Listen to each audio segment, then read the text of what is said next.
Earth my body, water my blood, air my breath and fire my spirit. Earth my body, water my blood, air my breath and fire my spirit.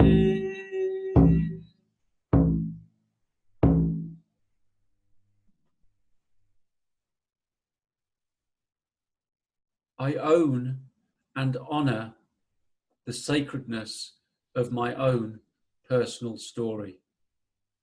And yet, I do not get lost in it. Our personal stories are sacred, and hidden within them are the keys to deepening into our own sacred masculinity.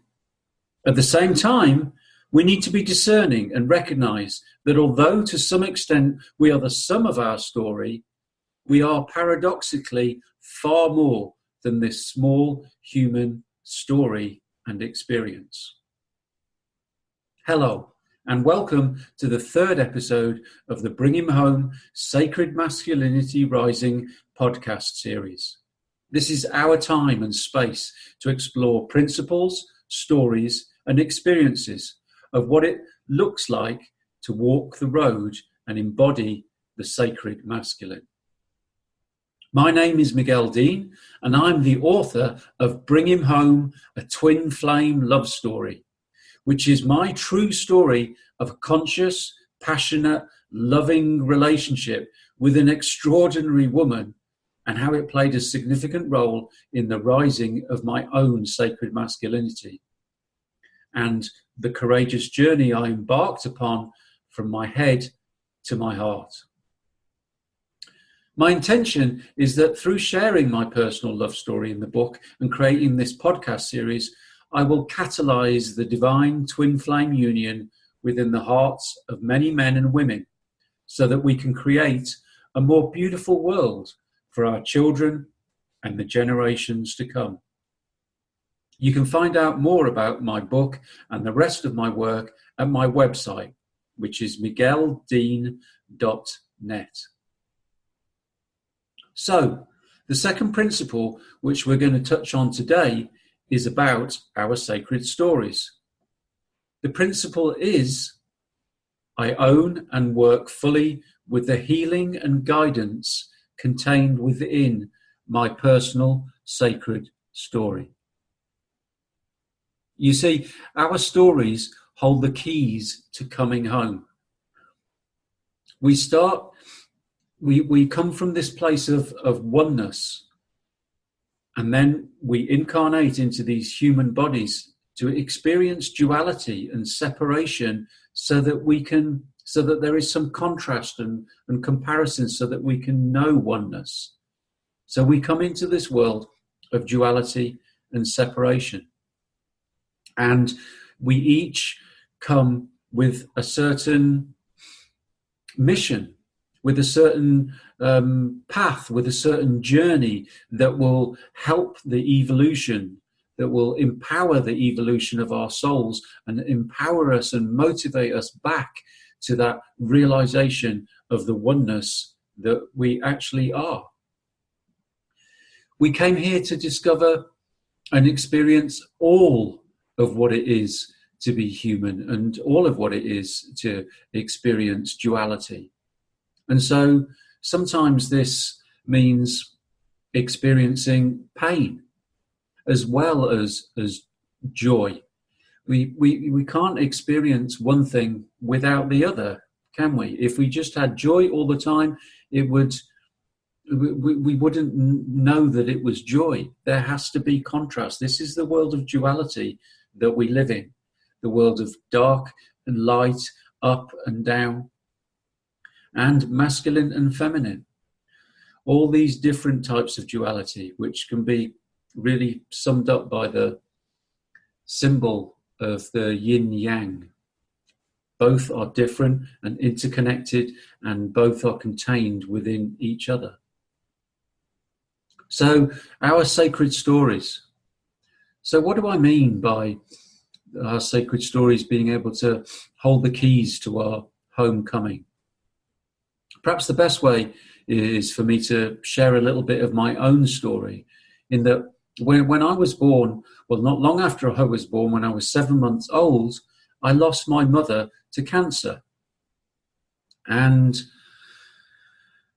that was, as you can imagine, a really powerful and a significant event. There I was, a little baby. I'd had 7 months of experiencing the connection with my mother, and who is, in essence, our first experience of the divine feminine, the embodiment of love. And then, all of a sudden, she's gone. There will be a time, when I was 7 months old, that I was in my mother's arms, and I will have been handed to maybe a doctor or a nurse or my father, I don't know. And she never came back. So that created a huge impact on me on a very deep level. I have no cognitive memory of the experience, but what happened was that trauma, that wound, stayed within me and kept dictating all of my future relationships with women for the rest of my life, until a few years ago. So what that did, in essence, was it primed me to go in search of that which I'd experienced for those first 7 months. I had a pretty tricky time as a boy growing up, because my stepmother turned out to be quite angry and physically abusive. So I grew up with very low self-esteem. And it was almost like that was a second dose, just to make the challenge bigger for me. So if you can imagine, I'm growing up with this sense of, I want love. I really want love. I had experienced it for 7 months, but now it's gone. And the mother figure in my life has become this kind of like angry, and, there's a lack of love. She was very masculine, really. So I had to find my way back to some sort of connection with love and the feminine. Although there was this really strong fear and trust within me that if fear and lack of trust, that if I opened myself to love, then she might abandon me. The love might leave me. So there was this push and pull within me all the time of, can I experience love? So it was something that I wanted so much, but something that I was terrified of at the same time. So that conundrum, if you like, was really my undoing, and my journey back to myself was working out how I could overcome this, and how I could experience love, but without experiencing all the fear. And of course, I had to let go of that idea, because I was always looking for love externally from a woman. I was looking for a woman to complete me, but at the same time, I couldn't let her too close, and I would sabotage my relationships. So what I discovered through a great deal of pain at the end of relationships was that I had to seek this divine feminine within myself. This that I sought, this love, was within me, and that I couldn't expect a woman to complete me. So I began to understand, the principles of the feminine and masculine twin flame energies within ourselves. And I began to immerse myself in nature more, where I felt that I was connected with that feminine energy. And I learned to soften and to begin to be that mother to myself that I had never had when I was growing up. And that softening and that getting in touch with the feminine inside me was really the key to my healing, and my stepping really for the first time properly into the shoes, into the body of the sacred masculine. because there was a union within myself, with a lot of work on the inner masculine as well. The wound of an absent father who was always out at work all day. So I hope you're, getting a little bit of a picture of what I'm talking about, really, that our sacred story hold the keys to our healing, to our coming home. So it's kind of like they're the clues. And I guess what often happens is that we avoid the painful bits of our stories. And, we don't want to go there. And then that pain and those feelings, those emotions, that energy is trapped in our bodies. And we put all this energy into living our lives to avoid similar situations that will trigger that wound that is deep inside us. So our sacred stories are really powerful, and they need honoring, and they need living, and they need to travel back to those places perhaps where we couldn't fully express the pain of the traumas that happened, because we all have these experiences. Nobody grows up in there's no such thing as a perfect family. It seems that we are destined to experience challenges, and it's the overcoming of the challenges that grows us into who we really are. We transcend, the smallness of our human story. We dig deep inside ourselves, and we have to find, perhaps, as I did, connection with spirit and connection to the realms that are beyond the senses, these human senses that we have. Another important aspect of our sacred stories to remember is that we are all living different versions of the same story. This was something that I discovered through the writing of my first book many years ago, which was autobiographical. And I was really surprised that people kept coming up to me and kept saying, I can so relate to your story.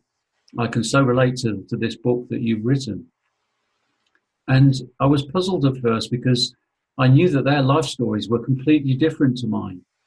But what was the same was the emotional landscape that I had traveled and that I had shared in my story was the same as everybody else's emotional landscape. We're all here to experience the pain, the jealousy, the guilt, the shame, the joy, the happiness, the love, the beauty, the awe, the inspiration. We all have the opportunity to access this full range of emotions of what it is to be human through our stories. And each one is different. But what often happens is that we feel shame for our stories. We feel shame for the bits where we feel that we could have done better, or we feel shame for things that happened to us that were often no fault of our own. We were young. So the sharing of our sacred story and the honoring of our sacred story also gives others the permission to share their own story and to honor their own story. And then everybody just breathes this collective sigh of relief that, oh, it's not just me. It's not just me that struggled, or it's not just me that messed up, or it's not just me that fell flat on my face in the dirt, or it's not just me that suffered abuse. It's a very common theme. And I would say everybody has varying degrees of the same story, all intertwined in their own story. There's nothing to hide from. There's nothing to feel shame about. This is what I mean by honoring our own story. So, in recognition of this, I'd like to share a piece that I wrote after I left home and was a young man with very low self-esteem and low self-worth. The things that had happened to me meant that I felt that I was unworthy of love, that I would never amount to anything, and that I was a waste of space. And so, as is often the way, or perhaps it's always the way, my personal experiences reflected the beliefs that I was carrying inside myself. So because I felt so little and felt so little self-worth, I attracted circumstances into my life that would mirror that back to me. And that, at one point, meant that I found myself homeless and begging on the streets. So I share this poem with you about that experience. It's called Homeless Beggars. Do you ever wonder how I came to be down here? I have a good tale to tell, if you have time to hear. My story is much the same as yours, of that I am sure, but at the same time it's different, maybe not quite so pure. You see, when we're cut, we all bleed, all suffer when victims of greed. I too hide secrets of stories untold, and I shiver when the night turns cold. Believe it or not, we were innocent children once. We also had dreams of love and romance. But the road, it got twisted and windy and dark, and now home is a doorway with a view of the park. So pass me by in your hurry, your haste and your rush. But don't be embarrassed. You don't need to blush. You see, I see you, and I know you see me, as you make your way blindly back home for your tea. I'll get enough money to get what I need, some food, a hot drink, or some booze or some weed. After all, one day, we will all disappear. You make your choices, and for now, I'll stay here. And anyway, whose choices are best, yours or mine?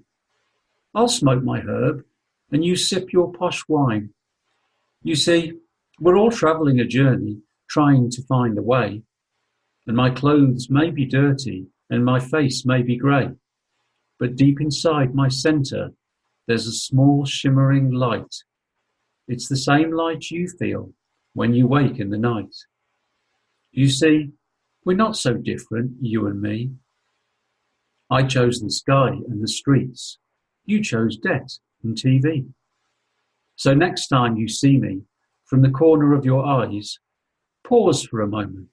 You may get a surprise, because what you will find, if you dare let it be, in my eyes you'll see you, and in yours I'll see me.